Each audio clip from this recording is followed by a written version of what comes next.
শুভ সকাল বন্ধুরা, তোমরা কেমন আছো? আশা করি তোমরা অনেক ভালো আছো। আমিও ভালো আছি। যে যেখান থেকে আমার ব্লগটা আজকে দেখছো তাদেরকে জানাই অনেক অনেক ভালোবাসা। আর আজকে সকাল থেকে ব্লগটা স্টার্ট করলাম। ঘড়িতে বাজে এখন 8:30। সবাই বাড়িতে ঘুম থেকে উঠে গেছে, আমিও উঠে পড়েছি, সে তো দেখেই বুঝতে পারছো। তো উঠে একদম ফ্রেশ হয়ে দেখো এই ফ্রকটা পরলাম। অনেক দিন ধরেই ভাবছি যে ফ্রক পরে একটু ব্লগ করব, করার হচ্ছে না। এই গরম, এই বৃষ্টি সব মিলিয়ে মিশিয়ে না আর ইচ্ছা করছিল না। তো আজকে ভাবলাম চলো আজকে এই লাল রঙের ফ্রকটা পরেই ভিডিওটা স্টার্ট করি। তো এটাই পরলাম, এটা পরেই সারা দিনের কাজকর্ম সব কিছু এটা পরেই করবো। তো এখানে দেখো খালি পেটে একটু জল খাচ্ছি। রোজ সকালেই আমি খালি পেটে উঠে জল খাই। ছেলে উঠে গেছে আর এদিকে দেখো বাসি বিছনাটা একটু টান টান করবো, যেটা আমার রোজকার কাজ, সকালবেলার কাজ, সেটাই করব। এক এক দিন এক এক রকমভাবে কাজ শুরু করি। কোনো দিন বাসি বিছনা তোলা থেকে শুরু করি, কোনো দিন দাঁত মাজা দিয়ে ভিডিও শুরু করি। কোনো ঠিক নেই, যখন যেরকম মনে হয় ঠিক সেইভাবেই কিন্তু ভিডিওটাকে, তোমরা তো আমার পরিবার বলো, তো তোমাদের কাছে যেরকমভাবেই ভিডিও আমি দিই না কেন তোমাদের নিশ্চয়ই ভালো লাগবে, তাই না বলো? এখানে দেখো কদিন ধরে আবার গায়ের মধ্যে একটা চাদর দিচ্ছি। বেশ রাত হলে না বেশ ঠান্ডা লাগে, শীত শীত করে। তো সেই জন্য গায়েতে আবার একটা করে চাদর দিচ্ছি প্রতিদিনই। ছেলেকে একটা চাদর, আমি একটা চাদর, দুজন দুইটা চাদর গায়ে দিচ্ছি। তো বিছনাটা এখন টান টান করছি। যদি পারি বেলার দিকে হয়তো বিছনা তুলতেও পারি, নাও তুলতে পারি, কোনো ঠিক নেই। এমনিতে চাদর পরিষ্কারই, আর ওদিকে বালিশ ওষা টোষানো সমস্ত কিছুই পরিষ্কার। তারপর যেমন নিচে টুকটাক এদিক ওদিকের কাজকর্ম এইসবভাবেই আর কি করবো। তা এক একদিন সকালবেলাতে না মানে ভিডিও শুরু করতেও ইচ্ছা করে না, কিন্তু ওই যে বললাম তোমাদের সাথে আমার একটা দিন কিছু শেয়ার না করলে ঠিক ভালো লাগে না। কী যেন মনে হয় ফাঁকা ফাঁকা, কী যেন একটা করিনি, কী যেন একটা কাজ হলো না, বন্ধ গেল, এইরকম না সব সময় আমার মনে হয়। মানে সব কিছু তোমাদের কাছে শেয়ার না করলে, না বললে আমার না একটুও ভালো লাগে না। তো সেটাই দেখো, রোজকারের যেটা কাজ সেটা তো আমি করবোই, আর তোমাদের কাছে যতটা পারি সবটাই আমি শেয়ার করি। আমার লাইফস্টাইল, আমার ডেলি রুটিন সবটাই তোমাদের কাছে আমি কিন্তু শেয়ার করি, আমি কী করি না করি সারাদিন। তো একটা সময় ভাবি যে সবাইকে নিয়ে যদি ব্লগ করতে পারতাম তাহলে কত ভালো হতো বলো তো। ফ্যামিলির সবাইকে নিয়ে, সবাই যেমন করে তাদের দেখি আর ভাবি আমার ফ্যামিলির লোকদের নিয়েও যদি আমি ব্লগ করতে পারতাম কত ভালো হতো, কত সুন্দর হতো বলো তো ব্লগটা। আমি আর আমার ছেলে মিলে ব্লগ করি, আর কি করবো বলো তো। ছেলেকে সবসময় ভিডিওটা আনতে পারি না, আমার ছেলেও একটু লজ্জা পায়, আসতে চায় না, কিন্তু তবু ওকে জোর করে আনি যে না তুইও আমার ভিডিওতে মানে থাকবি আর কি, এটা বলি আর কি ওকে। তো এটাই হলো কথা। আর এখানে দেখো একদম বিছনা টিছনা তুলে মুখে একটুখানি ওই ডিটেন ক্রিম যেটা লাগাই সেটা একটু মুখের মধ্যে লাগিয়ে নিচ্ছি। প্রতিদিনই এটা লাগাই। এক একদিন তোমাদের কাছে শেয়ার করি, একটা দিন শেয়ার করি না। তবে ক্রিমটা না অনেক ভালো, সত্যিই খুব ভালো, খুব স্মুথ, ঘাম হয় না, আর স্কিনটা নরম থাকে, আর প্লাস একটা ব্রাইট ব্রাইট ব্যাপার থাকে, হয় আর কি। মানে আমি মানে শ্যুট করে গেছে আর কি ক্রিমটা আমার। এটা দেখো সকালবেলা লাগালাম, লাগিয়ে সোজা চলে যাবো আবার নিচে, চা করবো, চা খাবো। কারণ সকালবেলা উঠে যদি একটু চা না খাই না, আমার না ঠিক এনার্জি আসে না কোনো কাজে, ঠিক ভালো লাগে না যে না একটু চা খেতে হবে, এরকম আর কি। তো এখানে দেখো ক্রিমটা লাগালাম, তারপর আবার দেখো এখন একটু চুলগুলো একটু আঁচড়াবো। রাত্রিবেলা ঘুম থেকে উঠে আর চুল আঁচড়ানোই হয়নি। আমি আগে না, বিয়ের আগে আমার মা না দুটো বিনুনি করে দিত রাত্রিবেলা, বলে চুল নষ্ট হয়ে যাবে, চুল ছিঁড়ে যাবে, তোকে আমি চুলে বিনুনি করে দিই। মা করে দিত, এখন আর কে করে দেবে বলো। আর রাত্রিবেলা সারাদিন গিয়ে কাটাকাটি করে রাত্রিবেলা আর মনে হয় না চুল বাঁধি। তখন না এরকম চুল মানে কি বলবো, এরকম একটা দলামলা করে বেঁধে রেখে দিই, আর ভালো লাগে না, ইচ্ছাই করে না। তো এখানেও দেখো রোজ সকালে তো তোমরা জানোই যে আমি চুলটা এরমভাবেই বাঁধি। আমার আর নতুনত্ব বা এমনি কোনো স্পেশাল কিছুভাবে আমি কোনো সময় চলি না বা বাঁধি না। তো রান্নাঘরে এলাম, এসে এখন চা করবো। আর আজকে ইন্ডাকশন ওভেনটা না খারাপ হয়ে গেছে, চা করতে হবে আজকে গ্যাসে। তো একটা সমস্যা হলো, আর কি বলবো, এখন ইন্ডাকশনটা ঠিক হবে তারপরে। আর গ্যাসেই ভাত ডাল রান্না যাবতীয় সমস্ত কিছু গ্যাসেই করতে হবে, ঠিক আছে। ইন্ডাকশন হলে না একটু তাড়াতাড়ি হয়। তো এই নিচে এলাম, এবারে গ্যাসেই চা বসাই, চা করে চা টা খাই, তারপর কী রান্না বান্না হবে সবটা তোমাদের দেখিয়ে দেবো। আর আজকে আমাদের এখানে বন্ধ, যার জন্যে বাজার হাট দোকান কিচ্ছু খোলা নেই, সব বন্ধ। যা ঘরে আছে সেটাই আজকে রান্না হবে, ঠিক আছে। তো চলো, আর সকালবেলা উঠে বাসন বাসি বাসন ছিল সেগুলো সব মেজেছি। কাল রাত্রে কিছু বাসন মাজিনি, সব আজ সকালে উঠে মেজেছি। তো সেগুলো পরে গোছাবো, ঠিক আছে। তারপর তো চা করে চা খাই, তারপর আবার আসছি। ছুটির দিনে না একটা সুবিধা খুব ভালো হয়, কি বলো তো, সেটা হলো মানে একটু দেরি দেরি করে ওঠা যায়, কিন্তু আমি দেরি করে খুব একটা উঠি না। যেরকম টাইমে উঠি সেরকম, মানে দেখো সারা বছর ধরে যেটা অভ্যাস, যে টাইমে ঘুম থেকে ওঠা, সেই টাইমেই তো ঘুমটা ভেঙে যায় না রোজ সকালে। আগেও হয় না, পরেও হয় না, এটা একটা অভ্যাস। এবার ছুটির দিনে যদি এখন ভাবি যে আরও বেলা করে ঘুমোবো, তাহলে কিন্তু সেটা হবে না, আমার অন্তত হয় না। তো এক একদিন মনে হয় উঠবো না উঠবো না, কিন্তু উঠে পড়ি। তাও আমি ছুটির দিনে একটু কাজকর্মগুলো একটু মানে ধীরে সুস্থেই করি, অতটা তাড়া থাকে না। সকালবেলায় উঠে অন্য দিন যেরকম তাড়া থাকে, রান্না তাড়াতাড়ি করব, তোমাদের দাদাভাই খেয়ে যাবে, নিয়ে যাবে টিফিন, এগুলো থাকে। তো ছুটির দিনে না এই ব্যাপারটা থাকে না, একদমই থাকে না। কেন থাকে না বলো তো? যেহেতু ছুটির দিন, দোকানে যাওয়ার তাড়া থাকে না, ধীরে সুস্থে চা খাই, ধীরে সুস্থে বাসন কোসন মাজি, সমস্ত আস্তে ধীরে কাজগুলো করি। ছুটির দিনে আমার অতটা মানে কাজেরই থাকে না, যার জন্য ছুটির দিনে না মানে দেরিও হয়ে যায়, অনেকটা বেলা হয়, মানে 4টে 4:30 হয়তো বেজে যায় আমার স্নান করে উঠতে উঠতে। এমনিতেই তো 3টে 3:30 বাজে, আরও ধরো 1টা ঘন্টা লেট হয়।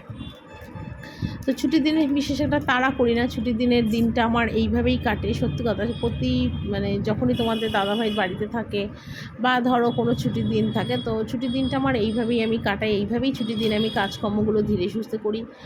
আর এখানে দেখো বাসি বাসনগুলো ছিল, সেই বাসি বাসনগুলো দেখো সব মেজে নিয়েছি। তো এমনিতে তো রাত্রিবেলা বাসন মেজেই রাখি, শুধু এই বাসনগুলো থাকে রাত্রিবেলার খাওয়ার টুকটাক বাসন, তো সেগুলোই মাজি আর কি। মানে শুধু রাত্রিবেলায় যে কটা থাকে সেগুলো, আর এখানে টুকটাক বেরোয় সকালবেলা চায়ের বাসন, সেগুলোই আর কি মাজি।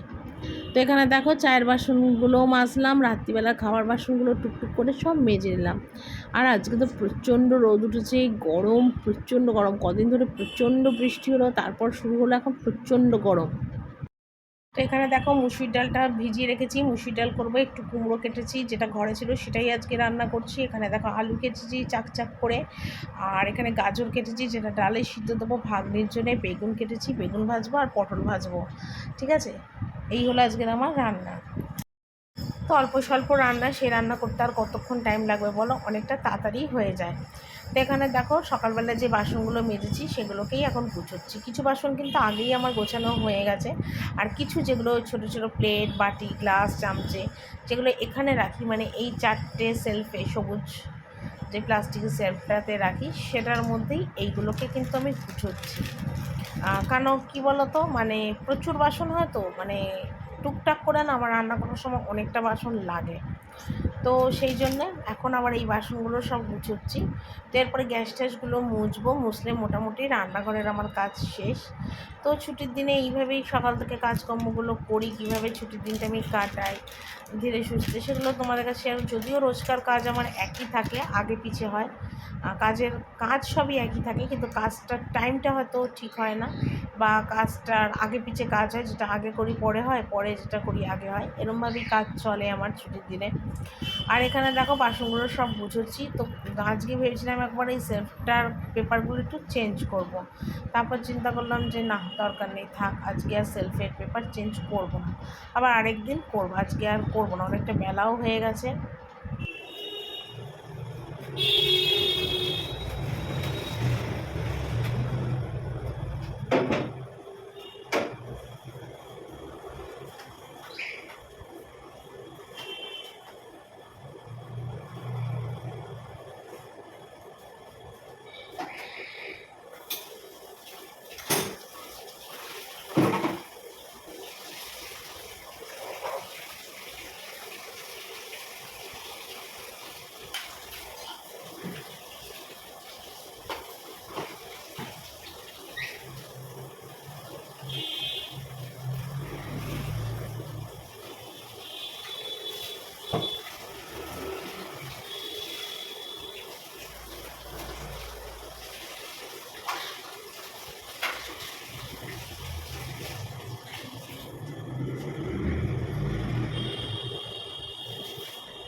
তো রান্নাবান্না একদম কমপ্লিট হলো, আর বিশেষ কিছু করিনি। ডাল আর পেঁপে ছিল ঘরে, পেঁপে আলুর তরকারি করেছি, আর একটু ভাজা পোড়া করেছি, সেটা তো তোমাদের আগেই দেখিয়ে দিয়েছি, ঠিক আছে। এই জন্য রান্না আজকে আর বিশেষ কিছু দেখালাম না, কারণ রান্না আজকে সেরকম কিছু করিনি।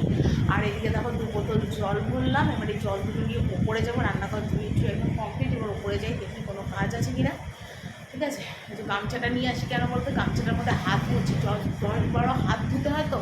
আগে কী হতো বলতো, হাত ধুতাম আর নাইটিতে হাত মুছতাম, নাইটি পুরো ভিজে যেত আর ঠান্ডা লেগে যেত আমার।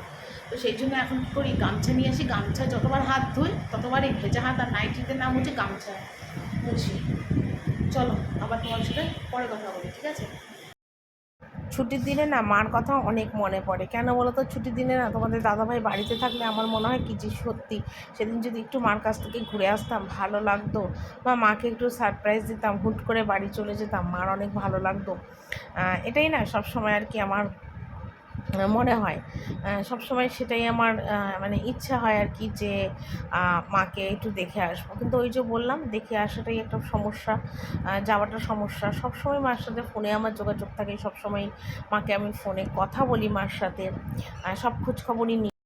তো এখানে দেখো, জামা কাপড় সকালবেলাতেই কেচেছিলাম, কিন্তু সেগুলো কিছুই মেলা হয়নি। কেন বলো তো মেলাটা হয়নি? তার কারণ হলো যে সকালবেলা টাইম হয়নি, একদম খুব তাড়া ছিল। আর তোমাদের দাদাভাই যদি একবার উঠে যায় আর বাজার থেকে চলে আসে, ভীষণ তাড়া দেয়। মানে আমি না তখন থতমত খেয়ে যাই, কোন কাজটা করব আর কোন কাজটা করব না, এইটা মানে মনের মধ্যে ঘোরে। তো এখানে দেখো, জামা কাপড় সকালে যেগুলো কেচে যাবে সেগুলো কিছুই মেলেনি, এখন রান্নাবান্না সেরে এসে এখন এগুলো মেলে দিচ্ছি। ও হ্যাঁ, যেটা তোমাদের আগে বলছিলাম, ছুটির দিনে না তোমাদের দাদাভাই বাড়িতে থাকলে একটা সুবিধা, যে ছেলেকেও খাবার দাবারগুলো একটু দিতে পারবে, ছেলেকে একটু দেখতে পারবে, অসুবিধা হবে না। বাড়িতে একজন থাকার দরকার, ঠিক আছে? তো সেই জন্য একদম ভাবি যে যেদিন ছুটির দিন তোমার বাড়ি চলে যাব। তারপর চিন্তা করি বাড়িতে গিয়ে চলে আসাটা না আমার পক্ষে প্রচণ্ড চাপ হয়ে যায়। মানে ওই যে বাড়ি গিয়ে সকালবেলা আবার বিকেলবেলা সন্ধ্যাবেলায় ফিরে আসা, আমি না একদম পারি না, আমার শরীরটা ভীষণ খারাপ করে। তারপর আমার একটু বমির দোষ আছে, গাড়িতে উঠলেই বমি আসে, বমি হয়, তারপর মাথার যন্ত্রণার সমস্যা, তো শরীরটা না খারাপ হয়ে যায়। তো সেই কারণের জন্যে না আমি আর মানে কি বলবো তোমাদের, যে মানে কি বলবো আর তোমাদের, মানে আমার খুব মানে শরীরটা খারাপ লাগে। তো সেই কারণের জন্যে না মানে গিয়ে আর উঠতে পারি না। গিয়ে 2-4 দিন থাকলে তবে গিয়ে ঠিক, যে না 2-4 দিন আমারও রেস্ট হলো, আমার শরীরটাও ঠিক রইলো, একটু বিশ্রামও হলো। কিন্তু সেটাই না আমার হয় না, জানি না মানে বিশ্রামটা আমার জীবনে কবে হবে আমি জানি না। এক সময় ভাবি মরে গেলেই মনে হয় আমার শরীরে বিশ্রাম হবে, আর তার আগে মনে হয় বেঁচে থাকতে মনে হয় আমার জীবনে আর বিশ্রাম বলে আর কিচ্ছু হবে না। মরে গেলেই তো মানুষের বিশ্রাম হয়ে যায়, চিরনিদ্রায় তারা ঘুমিয়ে পড়ে, তাই না? আর তাদের কোনো হুঁশ থাকে না, সেই আরামটাই মনে হয় আমার কপালে আছে।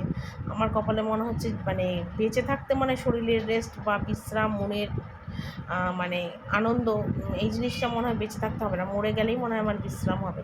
এটাই না একই সময় আমি চিন্তা করি, ভালো লাগে না একই সময়, খুব মানে তিক্ত লাগে, সংসারের প্রতি বিতৃষ্ণা এসে যায়, ভালো লাগে না। একভাবে কোনো মানুষ এইভাবে জীবন কাটাতে পারে? কোথাও যাই না, আসি না, সারাটা দিন সংসারে কাজ কর্ম এই করতে করতে না আর ভালো লাগে না। সত্যি কথা, আমারটা না কেউ বোঝে না। আমি শুধু ভাবি যে আমি এত করার পরও আমারটা কেন কেউ বোঝে না, কেন বোঝে না আমারটা? অ্যাকচুয়ালি কী বলো তো, আসলে না মানুষের যখন ভালোবাসা মানুষের প্রতি থাকে তখনই কিন্তু দেখবে তার সমস্ত সুবিধা অসুবিধা, কষ্ট সুখ দুঃখ বুঝবে। কিন্তু মানুষের প্রতি মানুষের যখন ভালোবাসা থাকবে না, তখন কিন্তু সেই জিনিসটা কিন্তু কেউ বুঝবে না। তখন যার যার নিজের স্বার্থ বুঝবে, তাই না? যে আমি গেলে তাহলে কী করে সমস্ত কিছু হবে সংসারে, সেই চিন্তা করে আর কেউ ইচ্ছা প্রকাশ করবে না যে আমি যাই বাড়িতে, তাই না? আমার ক্ষেত্রেও ঠিক তাই হয়েছে, কিন্তু আমার খুব মন টানে। আর একটু পয়সা কড়িরও সমস্যা আছে, তার জন্য বাড়ি গিয়ে উঠতে পারি না।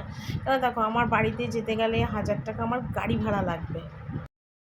500 টাকা যেতে, 500 টাকা আসতে, কারণ আমি বাসে উঠতে পারি না, প্রচণ্ড বমি হয়, বাসে আমি সহ্যই করতে পারি না, গা গুলিয়ে বমি আসে। তো সেই জন্য আমি যখনই যাই গাড়ি করেই যাই। এবার 1000 টাকা গাড়ি ভাড়া লাগে, এই 1000 টাকাটা যদি আমি রেখে দিই, আমার মার কিন্তু অনেকটা লাভ হবে বলো, যে আমার মার সংসারে দিতে পারবো। আর তার মধ্যে আরও কিছু টাকা দিই, একটা সংসার তো আর 1000 টাকায় চলে না।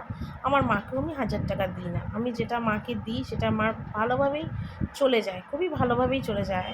আর ভালোই আছে মা, মিথ্যে কথা বলে লাভ নেই। মা হয়তো একা থাকে, কিন্তু আমি মনে করি একা থাকার মধ্যেও না অনেক শান্তি আছে, মার সুখ আছে। তো সেটাই বললাম, গাড়ি ভাড়ার জন্যে যেতে পারি না বাড়িতে, তো সেটা খারাপ লাগে। তো হয়তো এই সব মানুষের জীবন তো একভাবে চলে না, জীবনের পরিবর্তন হয়। চাকা যেমন ঘোরে তেমনি মানুষের ভাগ্যের চাকাও ঘোরে, আমারও একদিন না একদিন ঠিক ভাগ্যের চাকা ঘুরবে। হয়তো এখন আমি যেতে পারছি না, কিন্তু এমন একটা সময় আসবে হয়তো সপ্তাহে একদিন করে মার কাছে ঘুরে আসবো। হয়তো সেই সময়টাও আমার আসবে একদিন, কিন্তু যেটা সময় চলে যাচ্ছে সেটা তো আর আমি কোনোদিন ফিরে পাবো না। এটা এক সময় ভাবি। তো যাকে অনেক আমার মনের জোর আছে, আমি অনেক সাহসী। সত্যি নিজেরটা আমি নিজে বলা উচিত না, কিন্তু সত্যি আমি এরকম ছিলাম না। এখন আমি অনেক সাহসী, অনেক নিজেকে মানে কি বলবো, নিজেকে আমি সেইভাবেই তৈরি করেছি যে জীবনের চলার পথে হোঁচট যতই আসুক আমি হোঁচটকে পড়বো না। ইট সামনে যতই থাকুক আমার পায়ের সামনে, আমি হোঁচটকে পড়বো না। সোজা হয়ে দাঁড়িয়ে আবার সোজা হেঁটে চলে যাব। যাকে অনেক কথা বললাম, মনের কথাও বললাম। আর এদিকে দেখো বাবা আর ছেলে দুজনে মিলে চাউমিন খেতে বসেছে।